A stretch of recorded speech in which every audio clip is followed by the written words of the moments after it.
Welcome to Fandom Power.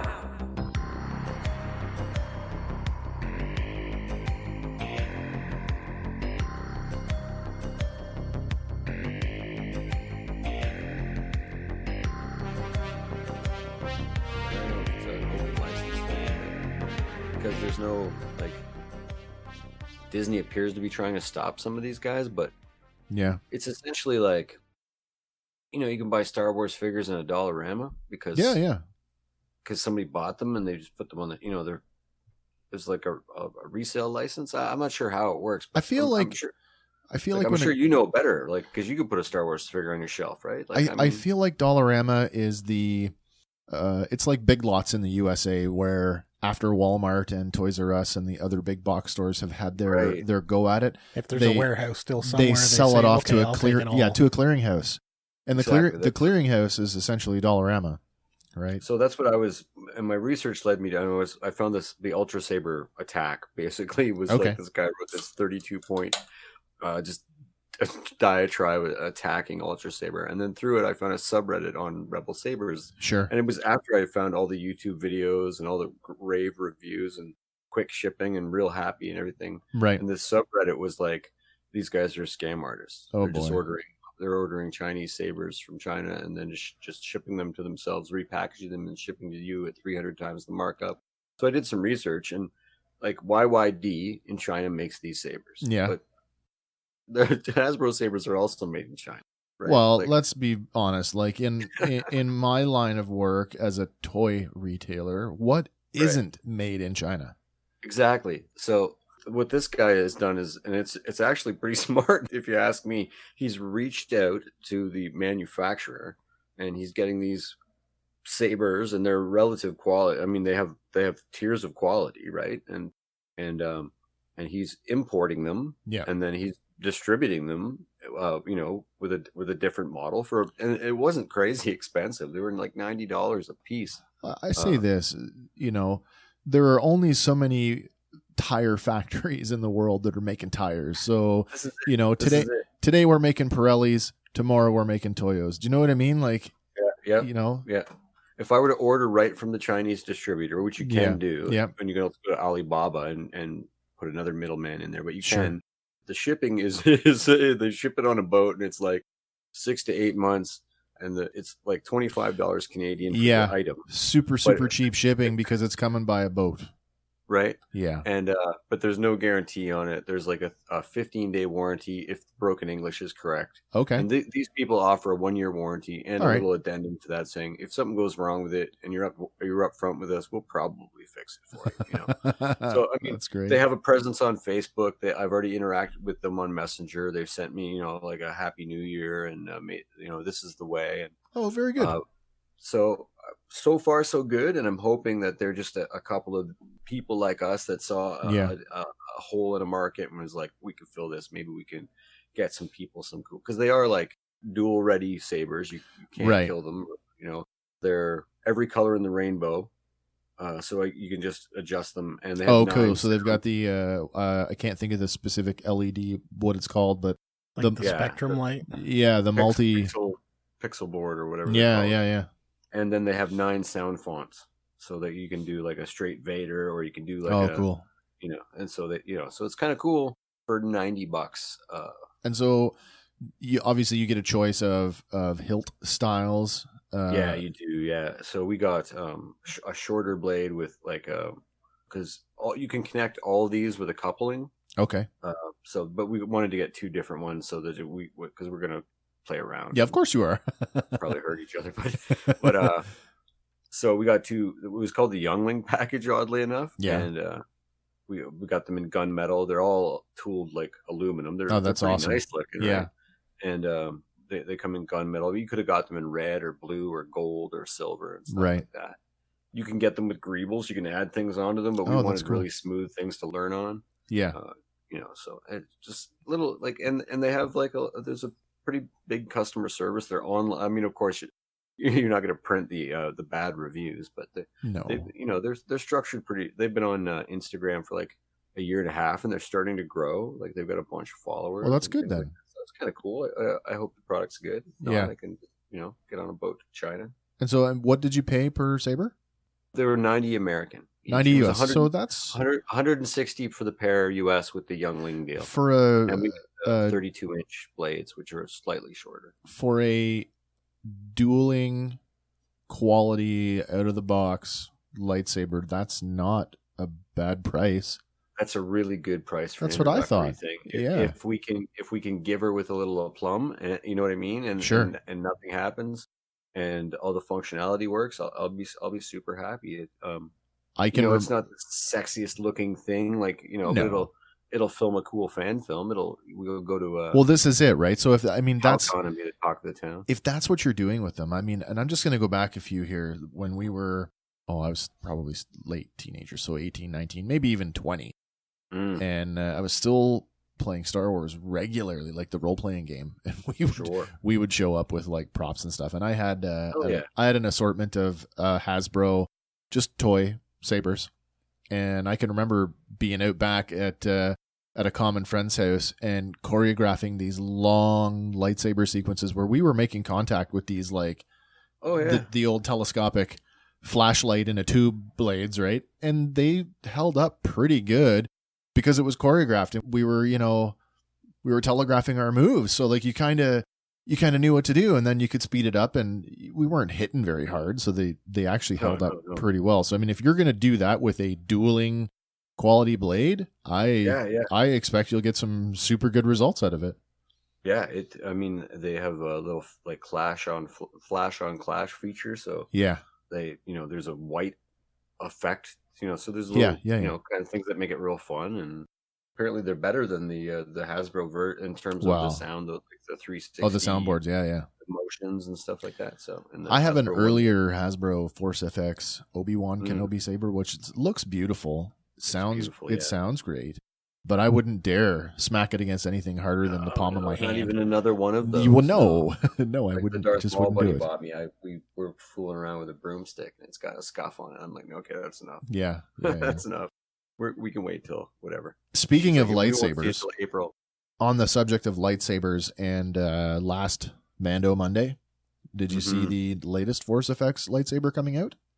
The Sogatano? The dark saber. Oh, the dark saber. Yes, sir. I did see that. The dark saber. Looks interesting.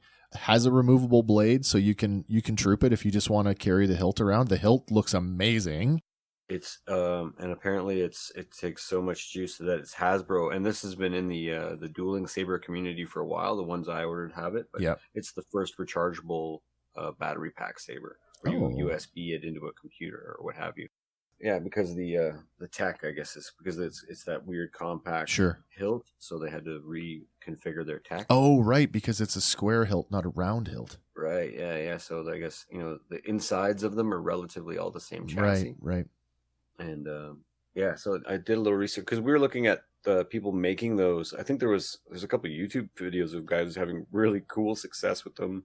And then there's a couple horrible fails, and actually Rebel Saber jumped on a Chinese one and got it out on the market, and they were horrible. So they actually voluntarily recalled them all and offered people any saber you want on the website, even more expensive. Interesting. So yeah, but yeah, they apparently you could see the lights through the handle. Oh, they were just awful.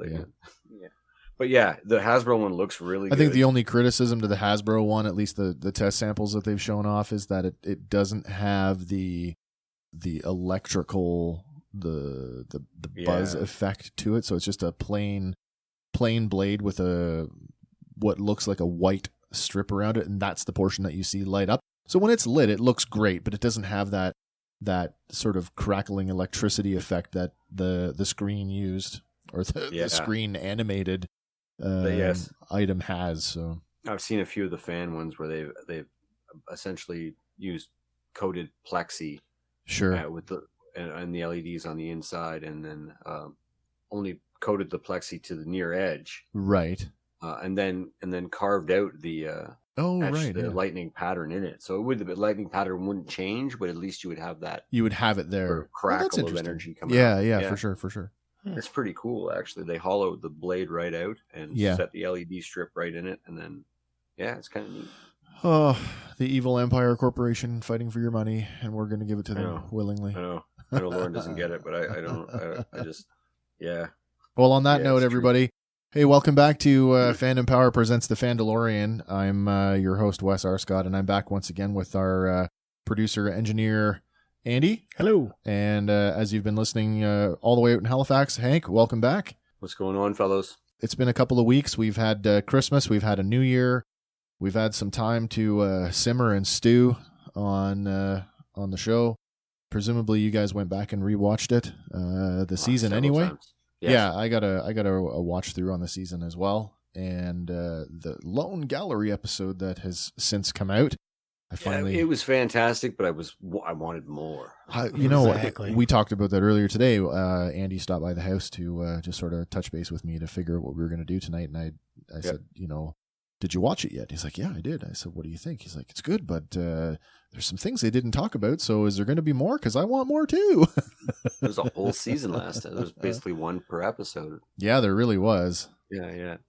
So I think the best way, I'm not even sure. I thought, would be great to go back, and now that there's no pressure to break the episodes down and pick out the minutia, that it'd just be a fun conversation to come back and just kind of gush on the thing holistically, I guess, more as what did we think of the season as a whole, and did we have any standout moments that really, speak to us? Alternatively, I'd ask you guys, was there anything on your rewatch that you missed the first time around? We sort of touched on it a little bit before my messenger got frigged up last week, but I started to notice on the rewatch the 3 stripes on the badges appearing, and meaning Marshall, but not specifically Republic Marshall, because at the beginning of that episode, and I can't remember what it is at this point, the Marshall, the Cara Dune episode where she's the Marshal, where we go back to Navarro and the town is cleaned up. Yeah, so that's a couple episodes later. Yeah, that's right. Yeah, and she's got 3 stripes in her belt before she's ever. Well, this is it, right? Talking to Captain Teva with the badge. She's already got the 3 stripes in her belt, so that's one of the conventions I noticed, that this white with thick and 2 thinner red stripes is galaxy-wide indicative of a good guy. I found the whole thing, I'm like, okay, so there's this whole badging convention where, okay, this particular alternating red and white stripe scheme is indicative, okay, it means Marshall. But to see Cobb Vanth he's got it on his belt in the Marshall episode, right? Like, because I never noticed that the first time around. I never had any reason to. Exactly. But it was I'm like, oh, okay, first episode of the season, and boom, there it is. You mean the Marshal? And he walks in the door, and you mean the Marshal? Your Marshal wears Mandalorian armor? Huh? And there it is. I'm like, wait a minute. Yeah. So then I'm like, let's get a good look at her New Republic badge, and I'm like, well, the striping there, it matches. So I'm now like, now totally what? Matches. And as you say, she also was wearing a striped belt buckle before Teva badged her. So yeah, is there a bigger badging convention going on across the Star Wars galaxy than what we're aware of, and people just accept that sort of as a universal symbol? It would certainly seem so. I mean, maybe it's just an internal convention for them, but it's a nice little drop, like to watch that through. Yeah. And go, oh, that's a little verisimilitude, if you will. Because I definitely went back to season 1 just to make sure that I had a firm grasp of what I thought I was seeing, and Cara Dune's costume in season 1 is completely absent of that. It's a plain black gunmetal buckle. Yeah, as per the Galaxy episode, they totally kind of revamp her. Yeah, she did. She got some subtle upgrades to her costume. Right. Yeah, they do mention that in Gallery. Yeah, they do, don't they? Yeah. They gave her a bit of a upgrade. Seems like she's maybe, and I know there's not much there, but maybe a little more armored throughout the shoulders. Yeah, I think they're a little thicker, and maybe they tip off, like they make her a little broader. Yeah, yeah. So one thing that the Gallery episode did was it kind of talked a little bit about sort of the some of the guest appearances. They certainly talked about Misty Rosa as Frog Mom and her appearance as Queel. And I thought, oh, are we going to get the big reveal on like, are we going to get who all the voice actors were? And they didn't do it. So the word is still out on my Vincent D'Onofrio claim, but I'm sticking to it. You ever see your mama Corey? Quite a sight. It's true. I'm sticking to it. To be fair, they didn't even do the Luke Skywalker thing. No, and so you think that there's going to be more episodes where we're going to dig into that? I think so. I hope so. It's possible. They might all just be too busy. if everybody's going great guns on like it, you know what I mean? They might just be too busy. Of course, editors probably just do that, right? That's probably all editors and stuff that's already been filmed, because you notice that one wasn't sitting around a studio. No, this one was like all on set. Yeah. Right, so it was all just stuff that had been filmed and somebody put it together for, Yeah. It was brilliant, don't get me wrong. Like the volume being 100 feet wide and 22 feet high now. You think that I could remember that in our last episode, and for the life of me, I could not remember that it was called The Volume, but as soon as I heard it, I'm like, oh yeah, that's exactly what it is. I mean, yeah. That's a great piece of tech. I mean, wow. It's going to revolutionize making film moving forward. Like Favreau said back in the first season of Gallery episodes, he's like, different people were doing it to different degrees in different ways, but nobody was talking to each other. Like nobody was bringing their ideas together with, the other people who were doing it to try and make something cohesive at it. So they really are the first ones to, here it is, here's a working model of how this thing can work. And, as we said before, Lucasfilm being sort of these tech pioneers when it comes to, how entertainment is made, and proving it once again. That's the way of the Jedi. Never stop learning. And the first to realize that game engines are better than the film engines they had. Because they can render in 60 frames per second or better. Yeah, or even better, 120 now. Yeah, exactly. And in real time. Well, that's the thing. They could put you in a green suit and you're an alien and on the screen fighting with a crazy green lightsaber in real time. It's pretty awesome. So I thought I really, really noticed, I couldn't help but think back to our review where we talked about how Mando just stops the "this is the way" line. This is the way. Partway through the season, and it just kind of stops, and it didn't hit me the way that it did until I got to watch it through again, just kind of for watching it. But when I thought about it, like as you had said in our review, I'm like, oh yeah, how much it lends to his evolution as a character. It's a bold move. Like, it's probably one of their boldest moves. I mean, their boldest move was the end, right? But it's a bold move to take. Like, if you look at all the merchandise, oh yeah, and all the pop cultureness of it, the whole thing revolves around that tagline. So to remove it and go, no, we don't need foibles. We can rest on our laurels. Like, this is a good story. Yeah. And like that was so cool for me, actually. Yeah. I like the whole thing, especially, and I don't know what episode that they were riffing on during the gallery episode, but I don't know if it was Robert Rodriguez, one of his episodes, but there's a point where Filoni is giving direction to the puppeteers, and even Dave says to the puppeteer, and he looks up at Dad. Have Grogu look up at Dad like, really? Okay. He doesn't say looks up at Mando. He looks up at Dad, and it really reinforced everything that I had believed, everything that I had asserted during the whole review of the season, that this evolution from surrogate protector to father figure. And I was like, yes, I felt so, I don't want to say vindicated, but I felt, that sense of like, affirmation. I totally got it. Yeah. Yeah, for sure. Affirmation. And that wasn't the only affirmation. No, we did get, why don't you, Andy, you can hit that one. We're talking about the staff bit, right? We are talking about the staff bit, because when I saw that, I'm like, oh my God, they totally nailed it. Yeah. The Bib Fortuna staff at the little end scene. Yeah. And they're like, this is the first time we see him from the Kenner toy. I'm like, oh my God. That they actually gave it over to Matt Wood on set to sort of give that little piece of lore. I thought, well, that's pretty awesome. That I would never pick that out unless have it pointed at me either. That was beautiful. Yeah, I think, and of course we as the fans that we are and being, completely into the toys, we get this stuff as soon as we see it. It's like, it's instantaneous, but casual fans, maybe they don't care. I don't know. But it was cool. It was cool for them to show the split screen with him at the end of Mandalorian up against his appearance as Bib Fortuna in the Phantom Menace. Exactly. And remember that's the same person. Yeah.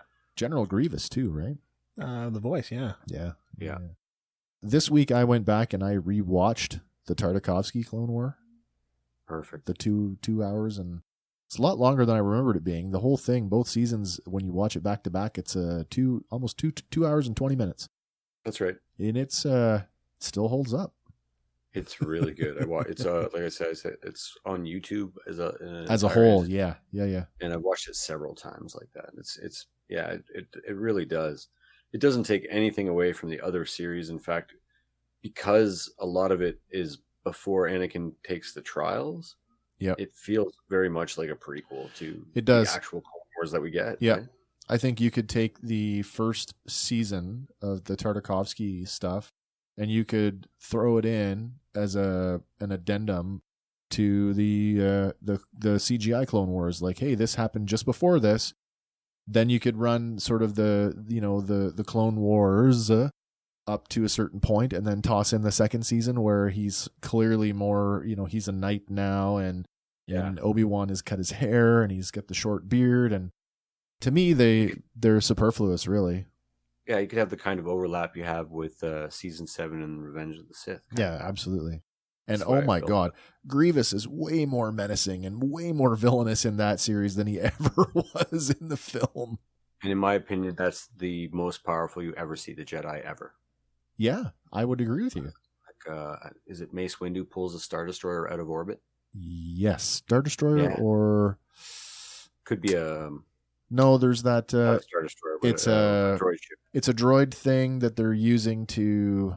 It's got like a big jackhammer thing that they're smashing the planet's surface with it. Yeah, the planet crasher or whatever. Yeah, but he literally rips it out of orbit. It's like, yeah, for sure. Yeah. You never see Jedi when they leap like hundreds and hundreds of feet. Right. I mean, I know it's easier to do in animation. It looks fantastic, but that's, in my opinion, you've never seen the Jedi that powerful. I'd love to see a live action, Jedi that powerful. Who knows, with this Acolyte series that's coming up set in the High Republic, maybe we'll get that. The High Republic. Yeah. I'm really excited about all that stuff. And apparently they're furiously at work at a few of the projects. I know that most of the media has been occupied by the Pablo Hidalgo so I mean, controversy, I guess is the word. do we want to hit that one on the nose? We want to talk about that? Yeah, we might as well. I mean, it's relevant, right? It sure is. Affects us all. As a fan of both Star Wars and as a fan of theory, he's been around for a while, so I feel close to that kid too, right? So I mean, for the listeners who aren't aware, there's a very very popular. We've mentioned it before on the show too.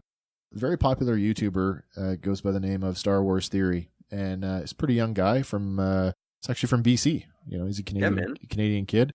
He's got a really, really strong following. He's got 2.75 million subscribers, which is it's very, very impressive for a YouTuber who's essentially a one person operation, to the point where, when you have that many followers and you have that many subscriptions on YouTube for a multi-billion-dollar property, you are driving a lot of attention towards that property because you have that fan base. So let's not forget his fan film. Well, yeah. So the Vader fan film. I can't even remember the subtitle. Fantastic fan film, completely funded out of pocket by himself.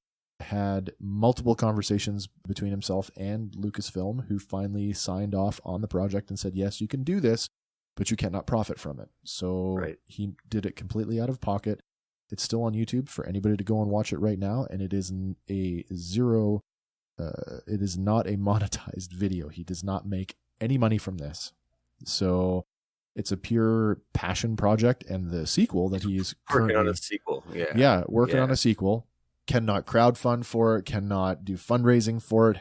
It has to be a true fan production. So he cannot solicit, donations for it. You basically, if you want to contribute to the film, you basically have to contact him and tell him that you want to help out, and you want coerced to do so. But my point is, this guy is huge within the Star Wars fan community and has got a pretty good heart. His heart's in the right place. He's, makes I think there's 1 to 2 videos a day. Yeah. And for he also has a Harry Potter channel. That's right, the Harry Potter channel. theory. He's a very busy young man. That's right. In fact, like Lucasfilm actually they comped him tickets to Celebration, the last one. That's right. That's right. LA was it? Yeah, he got Ian McDermott to sign his saber, his yeah. Palpatine saber. So anyway, the preamble to this was to sort of set up sort of what's happened in the media in the last week or so, just since Christmas, actually. I guess Pablo Hidalgo, the Lucasfilm executive who is in charge of the Star Wars story group, which we've talked about a few times and kind of maybe pointed some nasty fingers at in terms of like, why didn't they actually consult themselves? Pablo Hidalgo, who's been pretty prolific on Twitter and has, I hate to say this, but already has a reputation of having an adversarial relationship between the fans, went and kind of stuck his foot potentially in his mouth. But there's some confusion here because his Twitter account's a private account. So you can't just go and look at his stuff. You kind of have to be on the in, you know, it's like being on somebody's Facebook friends list, you know, with a locked out account. You can't see it all, right? So that's right. The back and forth goes like this. Theory did a live stream of the final episode of The Mandalorian, where he had a very genuine reaction to the reemergence of Luke Skywalker, which was very much consistent with my reaction. And I think, Hank, as you had said, your reaction, he openly wept at the return of Luke Skywalker, like so many of us in the community did. And from where I'm sitting, like I had said before we started recording, like if you had a camera on me and you saw me, I was crying like 6 times harder than this guy was. Way harder, bro. Way hard, like so hard. I was so elated. I'd never really, I gotta say, it's one of the few times I can remember having what I call the happy cry. Oh my God. But it was so amazing. I didn't know it was in there. See, right. So here's this genuine emotional reaction. And so apparently Pablo Hidalgo had made a comment on Twitter, and it was to the effect of feelings are not to be shared. And which is just ludicrous. So that set the internet off, you know, in a way that only the internet can go off. And you've got the, two sort of camps there. You've got the, let's support the guy because he had this emotional response like most of us had. And then you've got the other side of it where it's like, the whole, guy just did it for clicks. It's, given who it is, he's a professional YouTuber, and this is all just clickbaity crap, and he should just grow up. Well, and there's a chance that it could be just to keep things relevant, especially because there's a lot of intensity surrounding the end of it, and there needs to be a lot of intensity maintained heading into the new stuff, especially with it being a year away. So I think you'll see other projects pop up in the meantime. But I'm a fan of both of these guys. Pablo Hidalgo used to be one of the people that you could reach out with a personal question to on social media and sometimes get an answer from about deep lore. Like ask him a canon question and get a rational response. It hasn't been that way for a while, but he's been busy since the Disney era. Wow. And also I'm a fan of Theory, and to see him have a reaction like I had and to feel like a camaraderie there and also to feel like super proud of him with the stigma that is like where men want to show their emotions in public. Really proud of him to put that out there and show it and not be ashamed of it. And that's exactly where I went with it as a retired healthcare professional who dealt extensively in men's health and in mental health. Like, that's exactly where I went with it. You just stigmatized a guy, whether you meant it. And Pablo Hidalgo, I guess we should clarify this a little bit more because the story gets a little bit thicker, right? So initially this tweet goes out that says feelings are not to be shared. And then he immediately gets attacked by the fan community who are supporting Theory, saying like, what are you talking about? Like, this is just a normal reaction. And so eventually he deletes the tweet, but he takes it. Not only does he delete it, he turns that tweet into his Twitter banner. Yes. Which a lot of the fan community interpreted as you just doubled down on your hate crime. Right, the jerky thing you just did. And so that got this, again, the fan community going back and forth on what really happened here, and you have this whole camp of people who are like, it's sarcasm, it's a joke. And even Hidalgo, he put out like a clarification tweet to say, listen, I didn't mean, I didn't mean to hurt anybody's feelings. I just meant, like, for those of us who can't display our own emotions, we're going to live vicariously through you. And he basically said that it was a form of self-mockery, which I have to say, and this is me and only me, and is not reflective of maybe your guys' opinion, I do not believe. I do not believe that was a form of self-mockery. I do believe that he was making fun at Theory. And it feels backpedally to me. It does. Yeah, and if you're a public figure like that, you would expect backpedaling. you know what I mean? There's going to be damage control now. I said to I was participating in an online conversation. One of the ones that I would caution, in our Toxic Fandom episode, I caution our listeners, before you hit enter, read what you've written and ask yourself, how would this feel coming back at you before you press that button? Sure. And so I was in one of those conversations where I was deeply reading and rereading what I had written before I hit the button, because I wanted to make sure that I was not attacking somebody, but was trying to make a point about men's mental health, which was completely lost on the guy that I was engaging with. But I'd actually said, in another online forum, I said, celebrity is like a superpower. Celebrity and fame is like a superpower. When you have the ability to mobilize or weaponize thousands of people with a few keystrokes, you have a responsibility to use that power for good. Because if you don't, you're a villain. Yeah. And that's how I feel about this right now. I feel like Hidalgo is a villain. Yeah, it's like I said earlier off air, if the corruption is going to start anywhere in the Empire or the Republic, it starts from within. I'd hate to think that it's going to be that big of a deal. And I mean, at the end of the day, it would be great if it's just to keep things relevant and they're basically having a rap battle. But I don't want a young man to feel like he can't express his, at the end of the day, okay, I don't want to feel like I can't express my love for Star Wars. Right. And if you're going to tell that guy he can't, then you're oppressing me too. Well, this is it, and right? I don't want to be oppressed by the executives of the thing that I love the most. So it does create an interesting moral conundrum. We talked about this heavily on the Toxic Fandom episode, where the internet has really been the big enabler.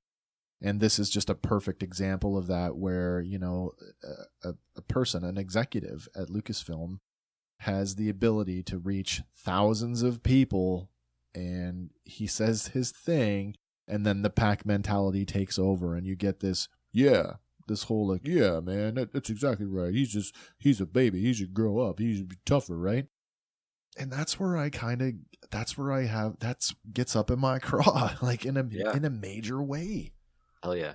You can't, I said this, to the people who are listening in Canada, I said, you have to realize that the suicide rates for men in Canada are 3 times that of women. And they're 3.5 times that in the United States. So when you tell someone, when you put those words out there, feelings are not to be shared, or emotions are not to be shared, when you tell that to a man, you are propagating the myth of toxic masculinity that has been force-fed to us for centuries. And then you have these people who feel like they can't share, because if they do, it's weakness, or it's not the manly thing to do. And then suddenly you have men who are taking their own lives for whatever reason, and the people around them are saying, I didn't know anything was wrong. He always seems so happy. Right. Well, maybe if you'd encouraged him when you saw that emotional outburst, maybe if you engaged with that person in the moment to address what was going on with them, there wouldn't be a problem, and we could have those conversations, and we could normalize mental health and men's health. But now, here we are in 2020, where a major film company executive has basically weaponized the fan base, or the portion of the fan base that still believes in toxic masculinity, who are basically attacking somebody who has one of the largest followings in the fan community.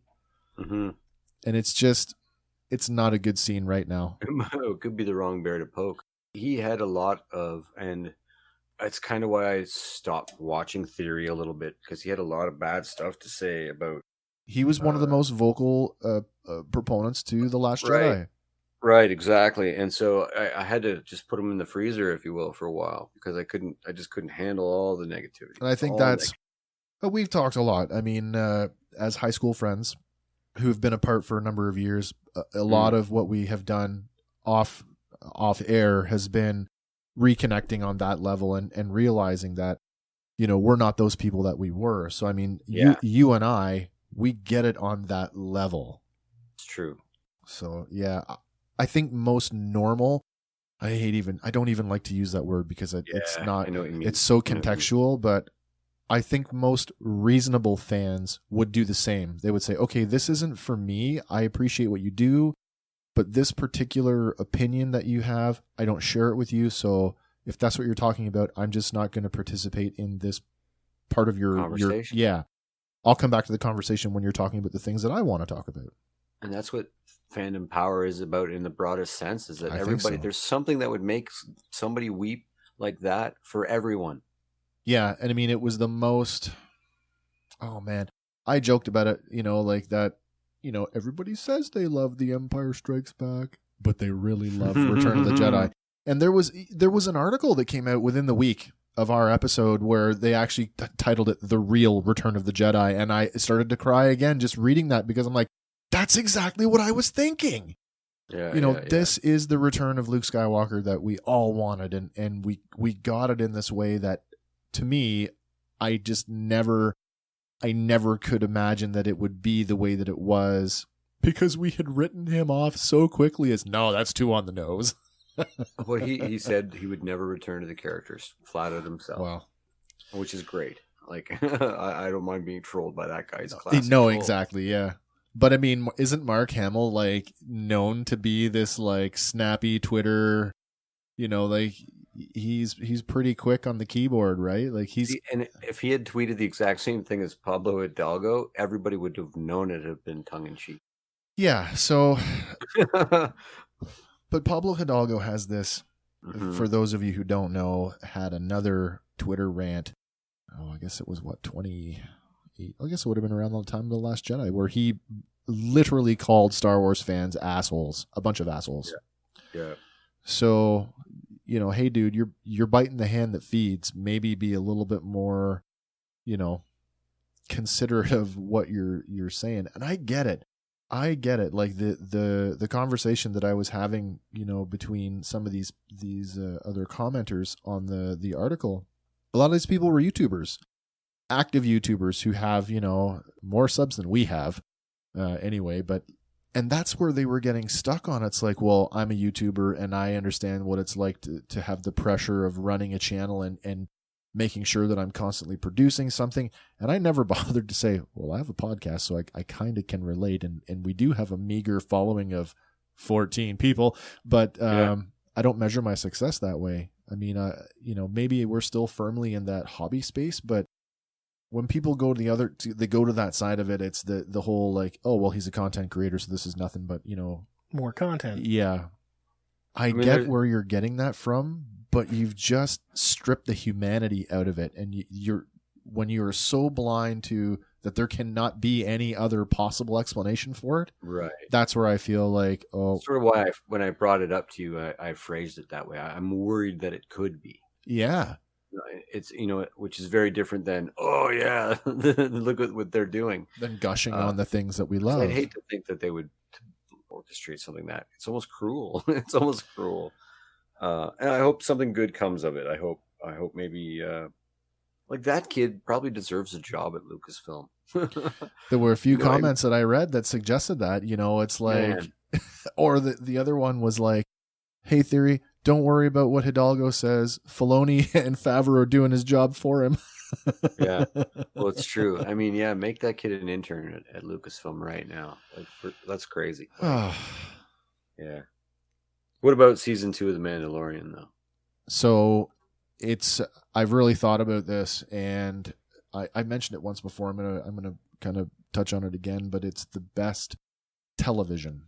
And I'm not even going to say science fiction. It's the best television I've watched since the rebooted Battlestar Galactica. And when the rebooted Battlestar Galactica came on, I said hands down that was the best television on at the time. So Mandalorian is in good company. It is the best thing on TV right now. and I cannot recommend it enough, even for a non-Star Wars fan. Yeah, not even is it the best thing on TV right now. It might be some of the best Star Wars. Oh, there's no question of that. In 43 years. There's no question that it is, again, something I've put some thought into. You know, Jedi is my favorite of the so as far as each trilogy goes, the third act of each trilogy has been my favorite throughout all three of them. So Revenge of the Sith, Return of the Jedi, and The Rise of Skywalker, they've been my favorite films of all three trilogies. And then Rogue One was this it was like the cherry on top of the ice cream that you didn't know you wanted, right? It was like, right. I had no idea. It's the best Star Wars since Rogue One. And yeah, it may be the best Star Wars ever.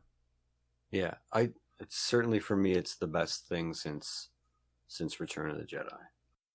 I really enjoyed Rogue One and Solo a lot. I enjoyed the sequels quite a bit too. I wasn't as hard on them as everybody else, but for me, this went. I think if I were to sit down, and make something, it would be so friggin' close to this. Or I'd be drawing from these. I'd be looking for the same things. I want the heart. I want the humor. I want the world to feel lived in and feel familiar. I want to care about the characters. I want to see them face tough choices. I want to see good and evil. if you're going to blur that, I want to see it done craftily and well. I want to see epic space fights. I want to see epic dueling. I want to see crazy fists, and it gave me absolutely everything. Everything you wanted. And then it gave me fucking Luke Skywalker at the end. Yeah. And wow. You know what it did? It made me forget what a shitty year 2020 was. Yeah, it really did. I have to agree with you on that. Yeah. So for 8 weeks there, we were just, you know what I mean? It's like the rest of the world can just sit around and wait for us to be finished. Oh my God, yeah. Yeah, for 8 weeks, I was a 12-year-old boy again. I just loved everything about getting up on Friday morning and watching the show, knowing that I was going to have this great conversation the next day with you guys. It was some of the best. Oh my God, it's the best 2 months of my life in recent years, anyway. Certainly, in a lot of ways, I agree about that. Yeah, there's some moments. Yeah, it felt friggin' great to just be able to do that, experience it, and then in real time to just crazy. I can't believe that it was that good, and we kept saying, "How is it going to get this? How does it get better? How can it be any better?" When they brought Tython into the picture and we'd reached Bedrock, I was like, "Where do you go from here?" And then, they knew, right? And they knew that there was a bunch of guys sitting around going, "How do we top these?" And those things they're just a word for people who, aren't as into it as our ilk, if you will. Yeah. And so just the tiniest things that thing was woven together with such fine thread. I thought connecting the show back to Rebels and getting that clip of the Bendu talking about the two moons, the Ashla and the Bogan. I'm like, what? Like, how are we going to get any more entwined than that? Oh man, it's true. And I mean, we got video games, we got the animated series. I mean, the old animated series. We got the new stuff. We got stuff from novels. We got stuff from. They drew from absolutely every source, every corner of the galaxy. And I mean, I've listened to our stuff a few times, and we're actually, they blow our minds several times. Who are those guys? Our minds aren't necessarily blown that easily, I'm pretty hard on my TV. I'm pretty hard on especially hard on my Star Wars novels. Actually, I'm sort of hard on novels anyway. But I just can't wait. I can't wait for the High Republic stuff that's coming out. I can't wait for 3 spin-offs of this with the same people in charge. Like a Robert Rodriguez led Boba Fett show. Are you kidding me? Yeah. Like I'm 18, right? It's mental. Can we focus in on that for a second? Because to me, that was sort of the center of the Tootsie Roll, if you will, the center of the Tootsie Pop, that talking to Robert Rodriguez about the resurrection of Boba Fett and him saying that I've got one shot. He needs to be all things right here, right now. That's what Boba Fett is all about. If we're going to bring him back, I've got one shot to make him the badass that we all know him to be. And I thought, did that not echo almost exactly what we said in our episode? 100%. That, and in that gallery episode, that was my absolute favorite thing when he showed that little fan film that he made, the animatic with the action figures. Yeah. And then Filoni's reaction to that, going, "Are those, I mean, when he said, are those action these figures? are my people," I felt like that guy's my people. Yeah, these are my people. You know what I mean? When he said that line, "These are my people," for sure. I was like, wow, "Oh, for yeah, sure. man. Oh man." And for him to say, "It's all I had," it's all I had on hand at the time. Fantastic. He made those helmets. They were just cheap. Like, oh, dude. Fantastic. I love that whole people you want in charge. I love that sequence. I really would like to, and I hope somewhere down the line that they release the full, because they clearly recorded it, but I want to see Tamura's haka. I want to see the whole thing. Not just the few seconds that we got to see in the gallery episode. I'm actually drawing a lot on my Maori traditional side. I want to see the whole thing, because when he said that, I had read it earlier, that I didn't realize that the gaffy stick was a custom gaffy stick for him that was made longer to replicate the Maori. Cool. There's a Maori a club, a historical sort of weapon in their culture that I guess all the Maori boys are trained in at some point. Mm-hmm. So when we see Boba Fett going to town on those stormtroopers in the episode, that's not the stunt guy. That's him. Oh yeah. I love that.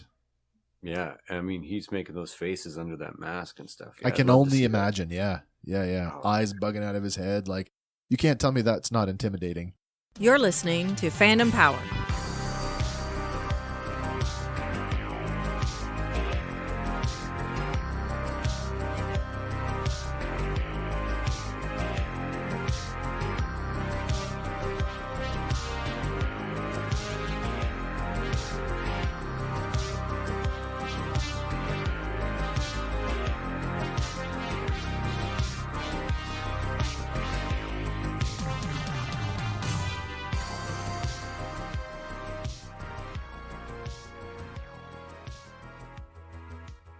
I mean, the moment I saw the Slave One, we knew Boba Fett was coming, and the way they paced it, they let you breathe and forget things were coming. Did you not almost forget Boba Fett after 3 episodes?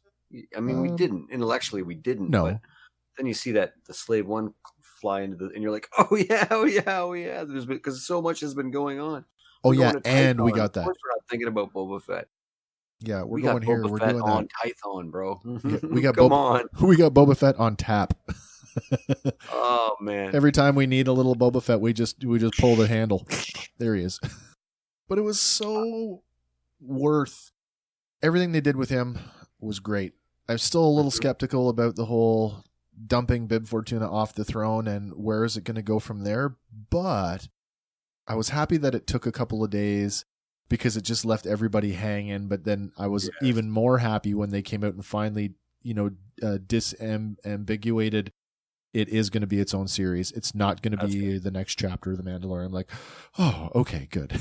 People translated the words on the throne to say Boba Fett, leading to some speculation too that maybe he was had been in the throne without the armor. Oh, and I never even considered that. There's just the way that Fortuna reacts to him. Boba, my friend, I'd heard rumors, but he never says I thought you were dead. The Sarlacc, right? But the chair says Boba Fett. Interesting. Yeah. I never caught that, but that's cool to know. Yeah. So let's just change gears here for a second. And now that we know that we're going to have The Mandalorian, we're going to have Rangers of the New Republic, and now the Boba Fett series and Ahsoka. So that's four series all overlapping to some degree. That's right. So is the Mandalorian the arrow of the Star Wars universe now? Looks that way. It does, doesn't it? Could be. I mean, it certainly seems to be the Marvel format that they went with Netflix. Does it come with do you put the cautionary on it I don't automatically jump to the Netflix and the Defenders thing, the Netflix Marvel stuff, because I think it works on a different level. I kind of equate it to the CW, where there's so many of them, and they're all supposed to be in that same space, yet they're all trying to be their own thing at the same time, where they, you know, the way they're written is completely different, and they almost make fun of themselves when they say, you know, last year during the crossover, when they actually say the crossover in the episode. Like, I hope we don't get that level of like camp and like just No, I like the Marvel style, and well, Disney does own Marvel now, but I like the Marvel style, the approach to continuity better. I hope that the crossing over or the dipping in and out is as organic as Marvel. Yeah. Yes.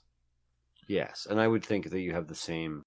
Like, there's a bunch of rumors about a Kevin Feige-led project. I don't even know how to say that guy's last name, but like a Star Wars project. Yeah. And that's interesting because he's one guy that's had crazy control over a huge, like 25 films, and they really work as a single story too. Like, you pulled off a crazy feat there, and it'd be nice to see. I would sit through something like that with Star Wars. I mean, I was unhappy when the Netflix stuff ended. I thought Daredevil was strong. I thought Punisher was strong. Yep. Luke Cage had potential. It really did, yeah. The other two were, they could have, you know, there was a lot they could have done. I really liked the character of Iron Fist too. So, and Defenders wasn't all that, you know, but it lost steam, and then they abandoned it. And I'd hate to see like them doing too much cooking in one kitchen. They never got to that Heroes for Hire that they could have done with that. Mm-hmm. No, exactly. You know, and I would love. There's rumors of seeing the that Matt Murdock pop up in Spider-Man 3. So, well, when you say, like, you know, the analogy of too many cooks in the kitchen, we all agree though that the roundtable format for Mandalorian with the salt and pepper directors, that worked. You know. No, I agree there, but that's more of like. I mean, maybe it's the same thing. Several working pieces on one goal. So if this is a big, I think we're lucky in that it's a story in a big volume, and we're just telling it in 4 different chapters, if you will, or 4 different novels to create a different. You know what I mean? Was there any? I'm just trying to remember now from the announcements. Was there? I know they talked about production duties, but did they give any directorial names away for any of these upcoming series?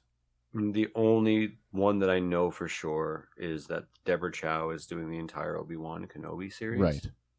Okay. I just heard that executive production credits for the Ahsoka show will go to Dave Filoni. Yep. That they're still going to share production credits on the Mandalorian. That Jon Favreau will be leading the Rangers of the New Republic. Yep. And that the Boba Fett show will be led by all 3, but the third person being Robert Rodriguez. Right. Every one of those guys is a director, a writer, producer, an actor. Yep. Yeah. You know, it's going to be fantastic. I feel like we got the secret sauce in Mandalorian, where that was the I dare say the perfect combination of writing, production, and direction pretty consistently right out of the gate. And my fear is that somehow, you know, they kind of went, because remember there was a time not too long ago, shortly after the acquisition of Lucasfilm by Disney, and they were like, okay, it's going to be Star Wars movies from now until forever. And then they kind of went, oh, well, hey, after the whole backlash after The Last Jedi, they're like, let's just slow everything down. And there were some projects that got dropped. So much crap happened at that particular point. Like, when they call Soul a box office failure, it makes me insanely mad. Yeah, it absolutely makes me insanely mad. That movie made like $3.5 million more than its budget in the opening weekend, by the way. Right. And it still made way more down the line. Its DVD sales were through the Blu-ray sales were through the roof. Fans love it. They're probably going to be making a Lando show eventually. The Lando show was announced in the it was announced. That's correct. Yeah. So, and I think there'll be elements of that there.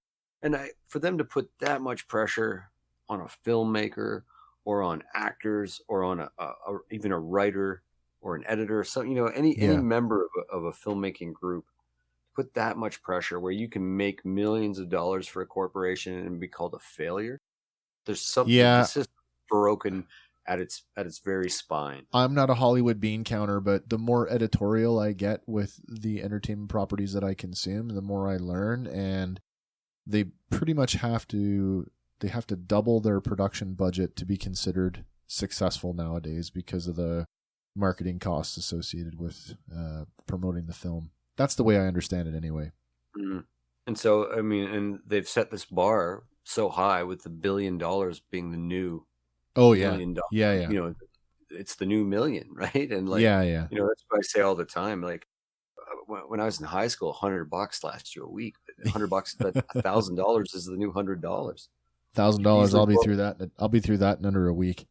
Under a week, easily. Grocery shopping, for God's sakes, for two people for a month is you know what I mean? Like, yeah. So I don't know. It's just, it bothers me immensely that well, I'm sorry that I did not mean to trigger you. No, yeah.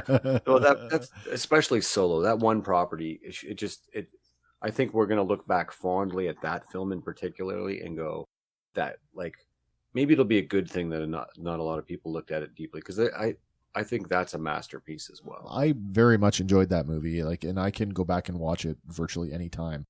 I really sincerely hope that the Lando story or some of these other properties that are projects that are coming down the pipeline, I really do hope we get some resolution to the Kira story and, more with Maul's crime syndicate. I want to know what happened. I want to see that.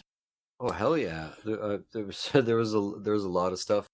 I'd like to see the Han and her relationship resolved. For sure. At some point.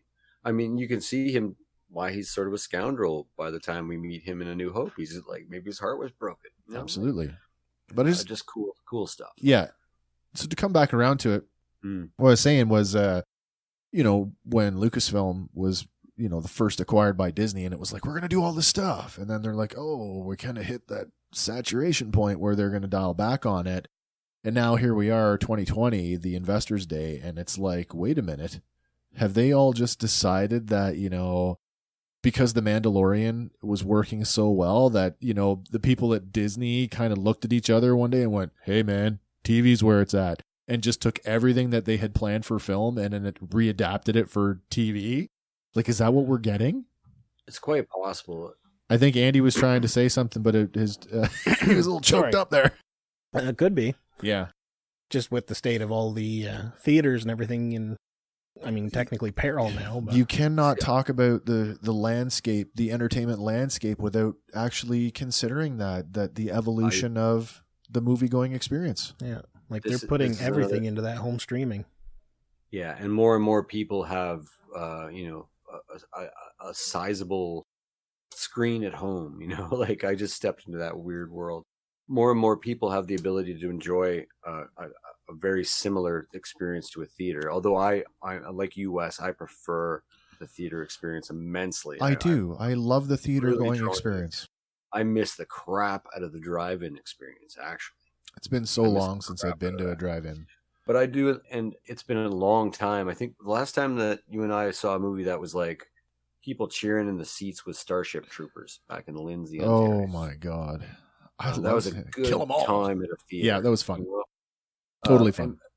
There's moments in a theater like that'll be with me forever that you can't, because I've watched a million movies on a couch with somebody, but I couldn't tell you, I might be what it was, yeah. Exactly, or what that moment was, or how, one person said something funny at a moment, so I do worry about that, and I do think that it is that their change speaks to a new model for entertainment. I think this is where you the lines get kind of blurred, again, going back to, because of the way that I'm consuming my entertainment properties now, and because I'm more interested in the filmmaking process, I'm starting to understand a little bit more about it. And so when you have guys like, I'll say Christopher Nolan is a good example, people who like to film in IMAX, you cannot replicate the IMAX experience at home. No. So when the choice of film stock if you're shooting on celluloid, which a lot of movies just are not filmed on anymore, or the choice of your aspect ratio, if that's being taken away from you because you're going to be consuming it on a 1/64 ratio film screen in your home or on your television, right? That takes creative choice away from the content creator. So that I get that. And on some level, I feel sorry for these guys because it's their craft, it's their art, and as an artist, you want to have that creative freedom, and now you may not have that if streaming is the preferred or is going to become the preferred distribution method. It's true. I read an article not too long ago about film editing and how there's just not it's all but a dead art, like traditional, like a guy in the dark or a woman in the dark. Yeah, cutting film cells, actually cutting film with tape, and how they made A New Hope. Yeah. And now it's people at computer and just boop, boop, boop, boop, and it's you can almost do it in real time even. Watching some of these guys and their digital workstations, and I certainly think there's aspects of the art that they're just going to drop off. Oh yeah, and it's kind of tragic. I like the way things have been done, especially practical effects and things. I don't want to live in a completely digital world. Oh, speaking of practical effects, Moff Gideon's cruiser was a model. And I'd seen a YouTube video. There's a YouTuber I follow by the name of E.C. Henry who does a lot of Starship. He's very much a sci-fi nerd like we are, and he does a lot of like CGI rendering and modeling on his own. Yeah. He's actually got some digital assets into some fan films that look really great.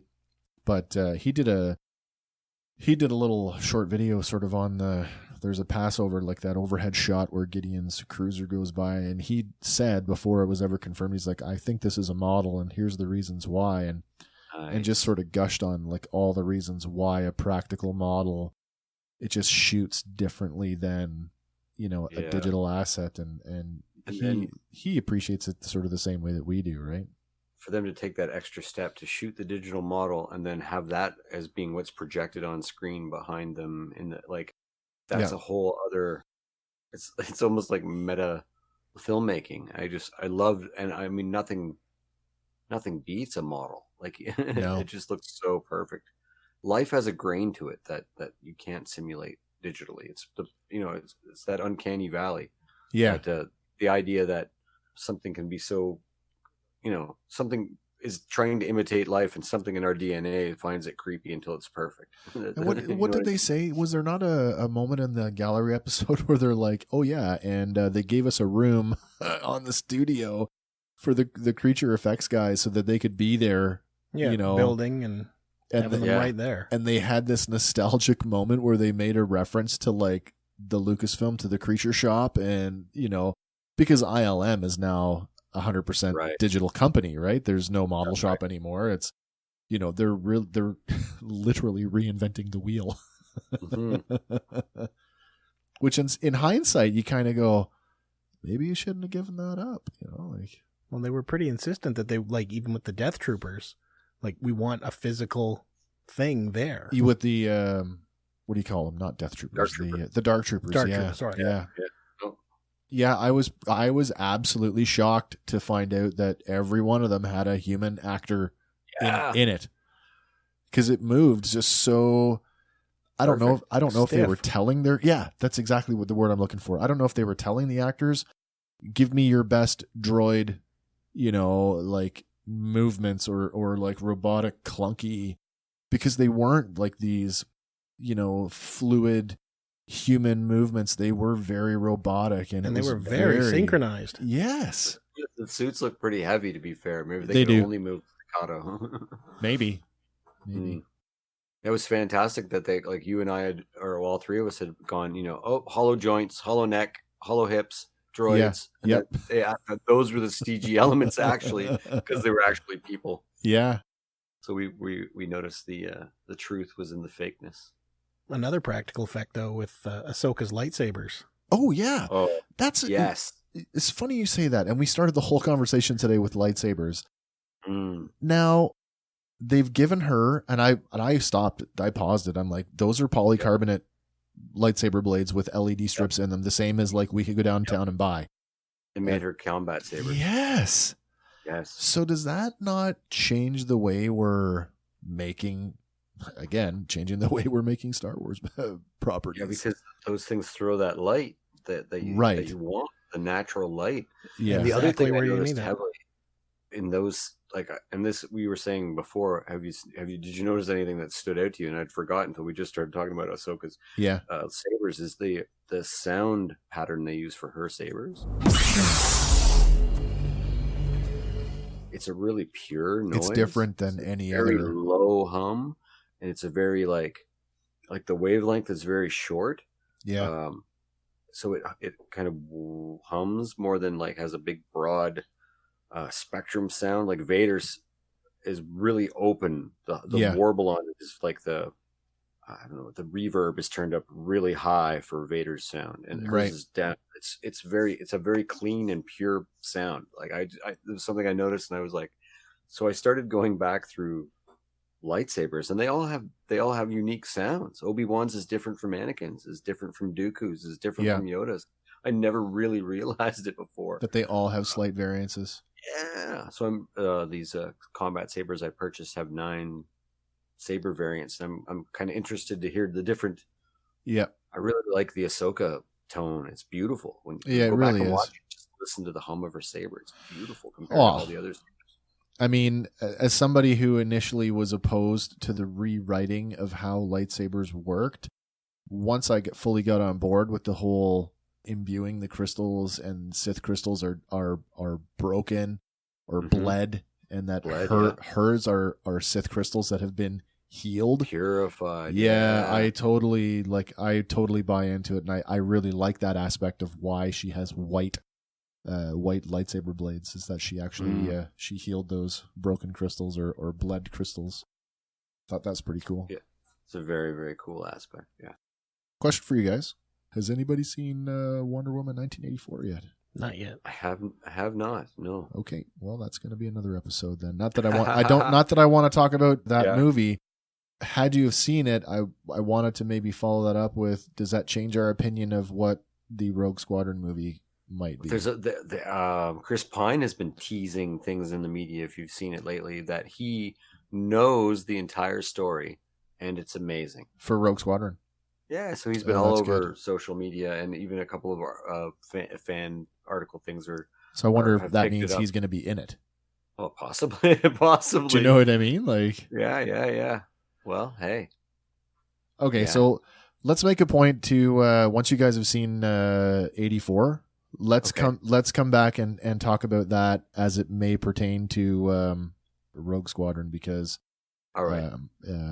You might don't want to influence what you think of it, but really, okay, yeah, all right. Yeah. If you liked, so I'll put it to you this way: people were asking me what I thought, because we spent the money and we got it on Christmas Day. Yeah, you were all over social media defending. Right. I saw that. Yeah, people were attacking you for renting it. Oh, it's totally fine. I don't care if you don't want to. Yeah, I know. If you don't want to pay the money, don't pay the money. But you know, Hollywood's not going away because you didn't pay $30 for a rental. This is it. Yeah. Because the millions of Netflix subscribers made it the biggest movie studio on the planet. So put that in your pipe. Exactly. You and I could get a film at Netflix. Well, that's what I mean. Hey, Pauly Shore in 2020. Pauly Shore got a movie on Netflix. Who thought that guy was bankable in 2020? Yeah. Anyway, I digress.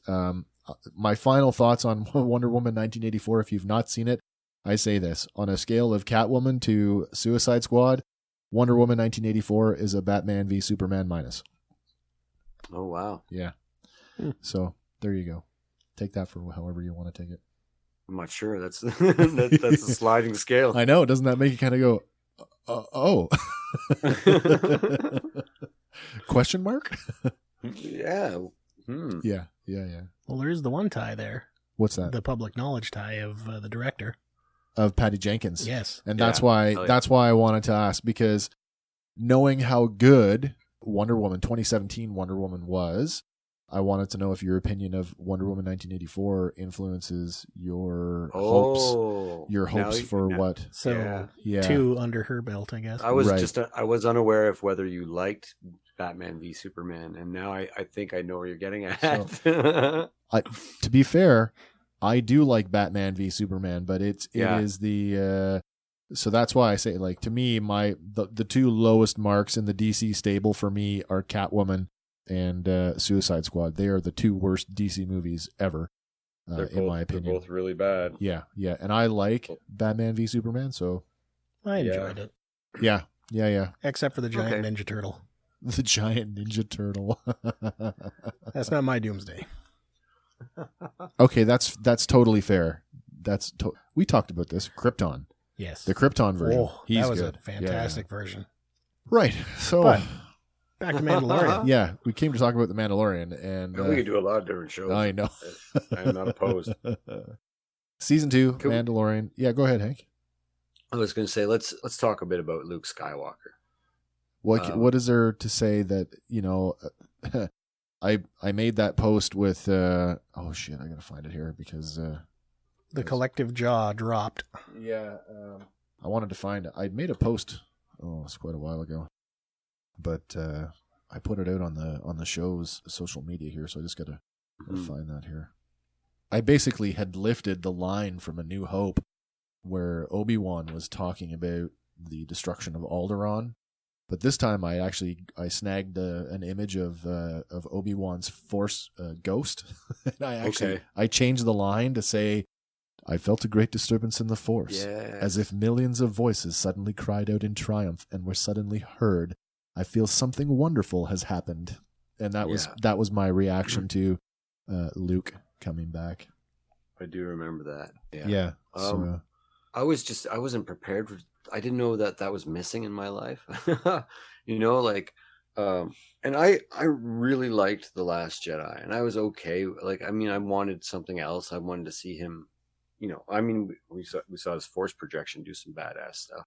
I'd like to have seen him floating over that instead of standing on the ground. But I was okay with some of the choices they made there, and I know he wasn't, which helped fan the fuel of the hate. And that Mark Hamill was not on board with the characterization.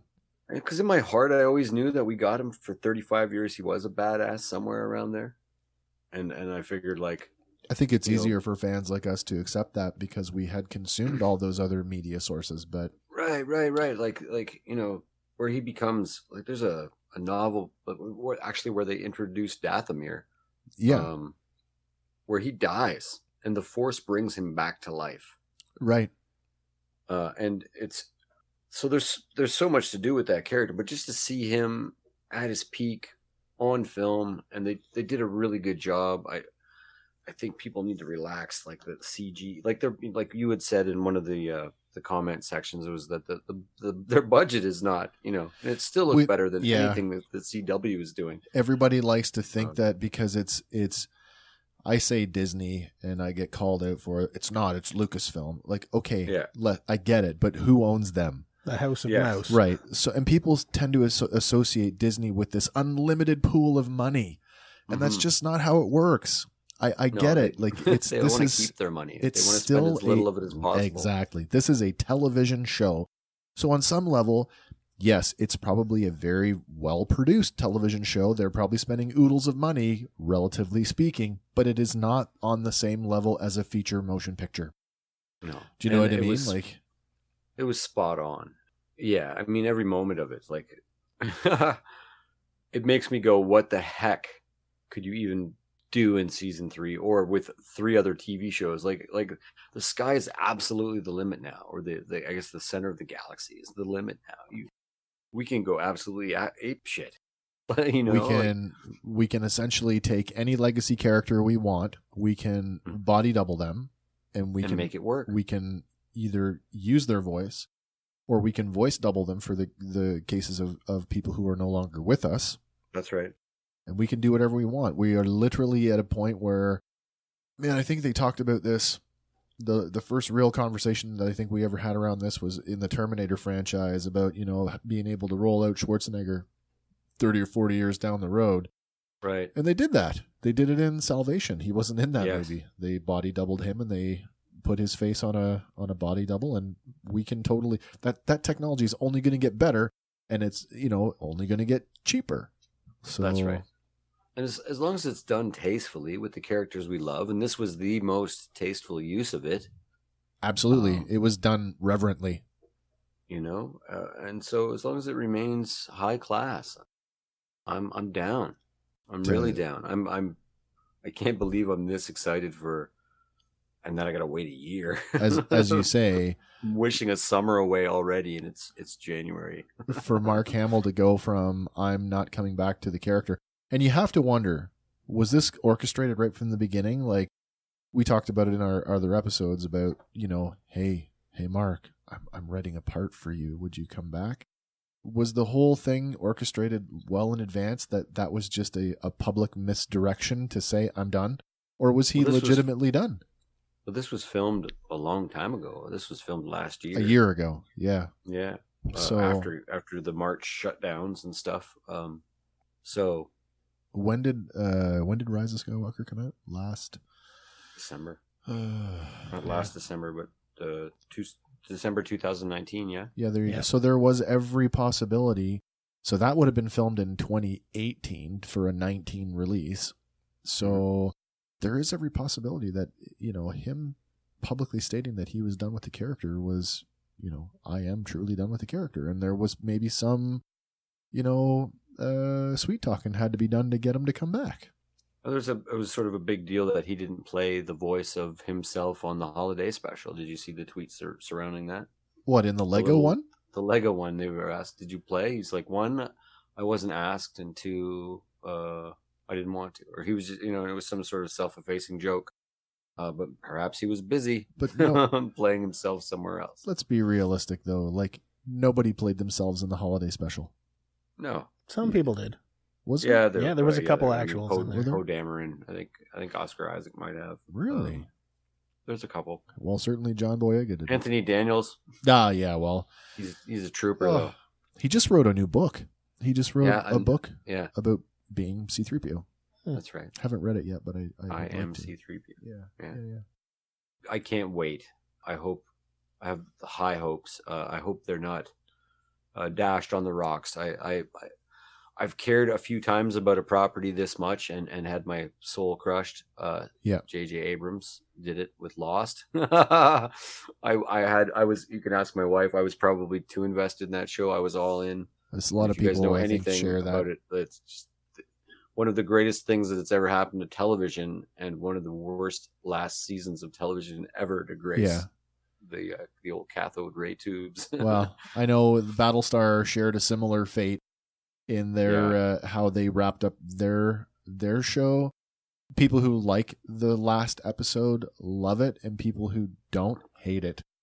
Because of you, I've never watched season 4, and I just I just pretend that it's over. It didn't happen. 3, and you warned me, and the Cylons killed everybody. I can do that.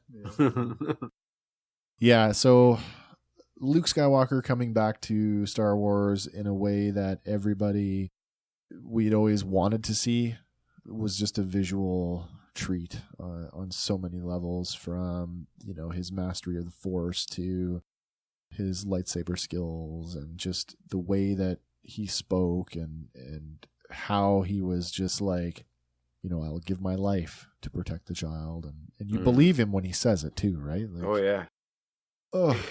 I think that it's at least for Star Wars fans, it was a catharsis that we didn't know we needed it, but we really needed it. Yeah. And it was fully welcome. It was the vaccine I needed.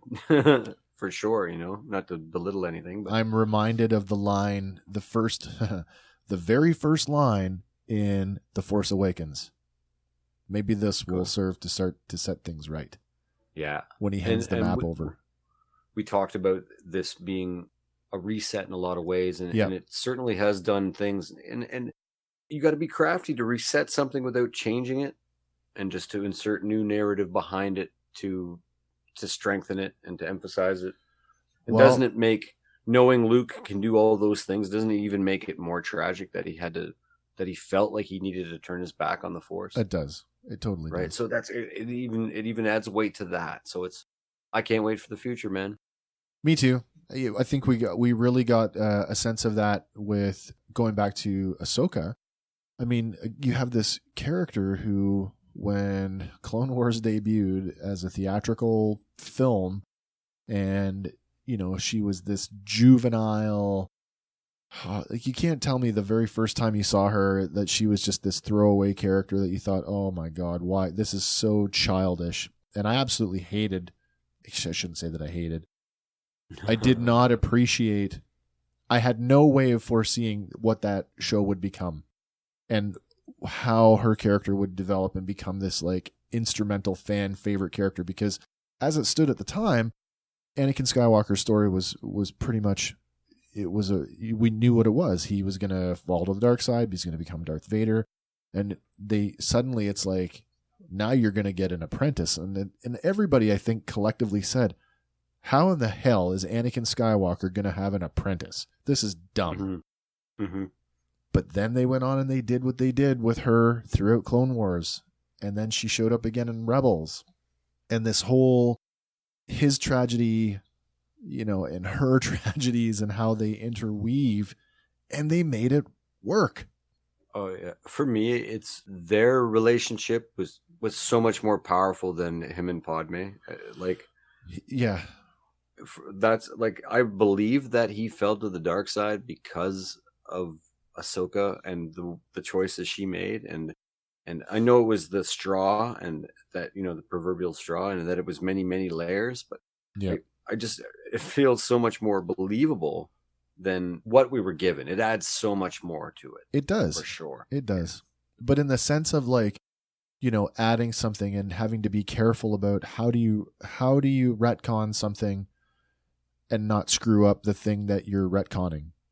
Do you know what I mean? And Ahsoka Tano is the probably the perfect example within Star Wars of, this is how you retcon something and you make it work on so many levels, right?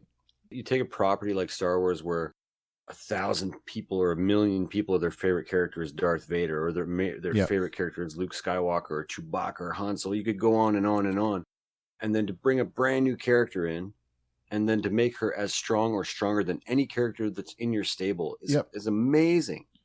Is amazing. And like my wife says all the time, if she had Ahsoka Tano or Sabine or even Cara Dune when she was a little girl, a kid, her life would have been way different. Yeah, I always kind of like, why is it taking so long for us to get to this point only now, where these characters, these strong female characters, are strong, not white male characters are dominating? Yeah, it's a very good question.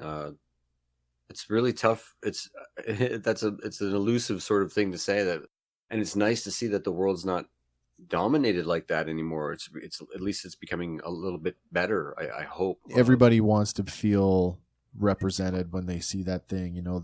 When you identify with something, like there's that little bit of like, oh, I wish I was this person, or oh, they're like me, they have this thing going on in their life, and that's something that I feel like I share that with this character. But if that character looks like you or identifies, right, in the ways that you do, that makes it so much more real. And so when I have conversations with my friends of color or my friends that are female, that helps them. Like it's super important that they get this representation that, like, it is, that we take for granted. I think all the people who who scream, social justice warrior, at the mere idea of, a colored character, a trans character, or somebody who just identifies as something else other than male or female, it's that whole thing. As a cisgendered white male, I can never appreciate what it's like to be oppressed like a black person. I can't, because I'm never going to be a black person. I've never been a black person, so I cannot experience what they experience every day. But I think I can appreciate the idea that, that representation in a major Hollywood production means something. Oh yeah. I have a good friend from Brooklyn, and he He's a black fella, and he just the way he said, he said when I saw Black Panther, man, he's like no one ever talked to him like that before. Right. Really, on film, like I mean, there's historical movies about slavery and things like that. Sure. But there was never anything that I could just sit there and go, oh, I wish I was that guy. Like our Indiana Joneses, our every movie we ever had. Right. Yeah. Right. And without any pandering, without any like Shaft was a pimp first or whatever, or any of this. Yeah. This negative connotations. And for him, that was so powerful. And he was actually running around for a long time, Wakanda forever. Oh, why not? Yeah, man. He wasn't alone. You can't tell me that he was alone in that. No, that was so powerful for them. Yeah. I watched the thing. It was Jimmy Fallon. Jimmy Fallon did a thing where he set up basically like a camera, like a photo booth, and he invited basically members of the audience to like send Chadwick a message about what Black Panther meant to them. Perfect. But it was done like a hidden camera bit where Chadwick was behind the curtain and he got to hear what everybody said, and then he got to walk out. Wow. He got to walk out and meet these people after they said their 2 or 3 minute bit, and some of these people were just in tears, like they were so like, oh my god, and he was so genuine with them, like, like sure he did that, like the Wakanda Forever thing for a lot of them, but like the hugging and the emotional outpouring that these people got to share with him, it touched me in a way that, mind you, I'm also a 46-year-old man and my testosterone levels are, a lot lower now. So I am way more emotional about stuff than I ever used to be, but you can't, like, if that doesn't affect you if that doesn't strike an emotional chord with you on some level, you are not human. No, it's true. I do find that about myself too. I see a Snuggle commercial lately and I'll be like, man, that's a cute bear. Yeah. But no, it's true. I love to see that stuff from celebrities. I love to see, I have, I'm not a sports guy. So these are my sports heroes. These you are and me both. Yeah. These are my people, right? Like, so I love to see people giving and taking and making it more of a symbiotic thing. That's why I love social media. It's like why I love Twitter, where you can actually you can stumble into a conversation with somebody that like you would never in a million years think, that would happen. Sure. Maybe even get them to follow you and yeah. It's just a cool thing that you could reach out to somebody and have them, I like the world. It's pretty cool. The world is definitely a lot smaller now with the internet, and social media is definitely plays a huge role in that. It plays a huge role in what we do here on the show. Without it, I think we would, we'd be kind of treading water some days. Oh yeah.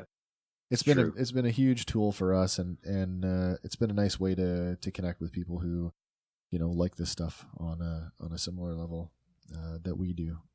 But really, it's been the last 8. Well, I guess it's been a couple more weeks now with the Christmas break and New Year's, but the last 9, I guess this would be the ninth session for season 2.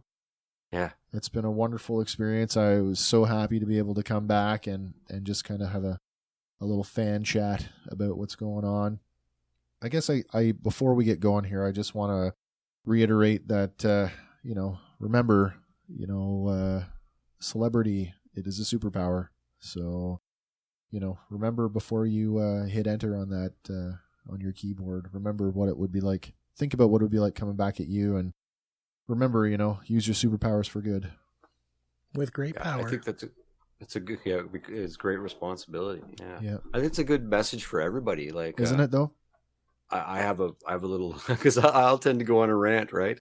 And so I have a rule. I automatically, I'll type out something and I'll completely erase it the first time. Oh wow! Especially if it's like an angry rant. Sure. I don't want to press send because I'm liable to.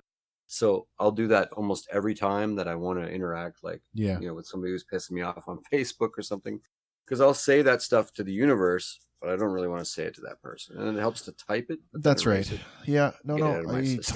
I've done that too. I've had paragraphs of well-crafted response where, when you're in these exchanges and they're 3-4 second, one or two line bursts, and I've like, okay, I'm going to shut you down, and I've orchestrated and sort of calculated this like multi-paragraph response that, on an 8.5 by 11 sheet of paper would be like 2/3 of the sheet. And I'm like, no, I can't say all that. Yeah, is this person worth my time? Yeah. Well, that's it for me, guys. I'm super, super, super happy to have been able to do this. I hope that, you guys have enjoyed the process as well. Yeah, man. Really looking forward to getting back together to do this as soon as we can. We've got a lot more Star Wars coming down the pipe. And as you say, it's a bit of a renaissance for Star Wars right now. So as long as, those fears that I have surrounding is this the beginning of the CW of Star Wars? I just hope that in fact is not the case, and that everything stands on its own, and that it's interwoven organically, and we love it as much as we love The Mandalorian. But if not, we will be back for the next season of Mandalorian, and a whole lot more in between. So hell yeah. For Fandom Power presents The Fandalorian, I'm Wes. I'm Andy. And I'm Hank. And we will talk to you soon.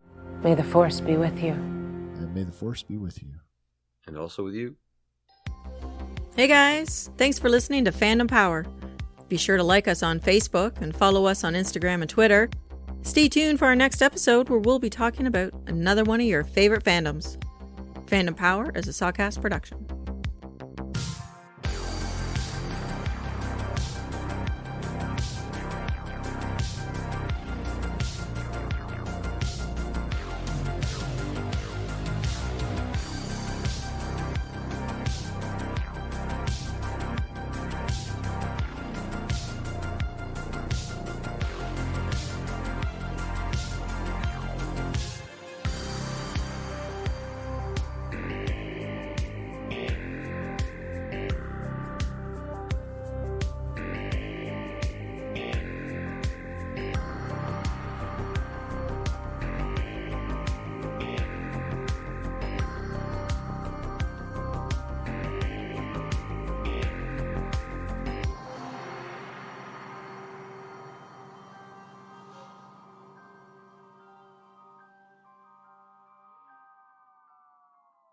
Hello there. Hey guys, Wes here for Fandom Power. I just want to say thank you to everyone who joined us for our 9-week Fandalorian review series. We had a lot of fun putting it together for you, but with a year to go before The Mandalorian returns for Season 3, we thought we'd like to keep the Star Wars conversation rolling. So, starting Saturday, January 9th, we hope you'll tune in and join us for Fandom Power Presents Order 66. Our 4-part review series of the final 4-episode arc from Season 7 of The Clone Wars. Do it.